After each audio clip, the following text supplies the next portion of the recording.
প্ৰথম কথা কাৰ্বি সমাজৰ লগত বিল আছে সেনা অসমৰ প্ৰত্যেক সৈনিক আৰু অসমৰ খিলঞ্জীয়া স্বাভিমানী মানুহৰ প্ৰত্যেকৰ বুকুত এইটো গুৰ আৰু কোনো ভাবিব নালাগে যে কাৰ্বিসকল অকলে আছে এতিয়া খিলঞ্জীয়া মানুহে দুটা কাণ্ডৰ পৰা শিকক খেৰণী কাণ্ডত আমাৰ কি অৱস্থা হ'ল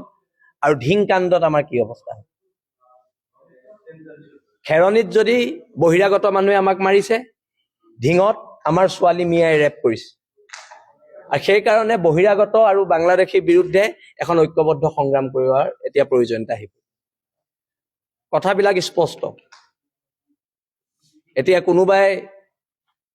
ভোট বেংকৰ স্বাৰ্থত কাবাক তেল মাৰিব এটা পাৰ্টি আকৌ ভোট বেংকৰ স্বাৰ্থত ইটো পাৰ্টিক তেল মাৰিব ফলস্বৰূপে আমাৰ কি হৈছে জাতিৰ অৱস্থা যাওঁ কিন্তু খেৰণী কাণ্ড আৰু ঢিং কাণ্ডৰ পিছত খিলঞ্জীয়া মানুহে এটা কথা বুজি উঠিছে যে আমাৰ শত্ৰু দুই পক্ষই আমাৰ শত্ৰু বাংলাদেশী মূলৰ মানুহ কিন্তু আমাৰ শত্ৰু বহিৰাগত মানুহ আৰু সেই কাৰণে এখন ঐক্যবদ্ধ সংগ্ৰামৰ প্ৰয়োজনীয়তা আছে আৰু আমাক অধিকাৰবিলাক লাগিব আমাক ভূমিৰ অধিকাৰ লাগিব ইনাৰনেল পাৰ্মিট লাগিব আমাক সম্পদৰ ওপৰত অধিকাৰ লাগিব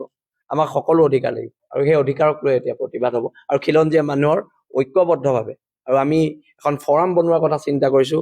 গোটেই north east United north east এখন ফৰাম এখন বনোৱা হ'ব আৰু য'ত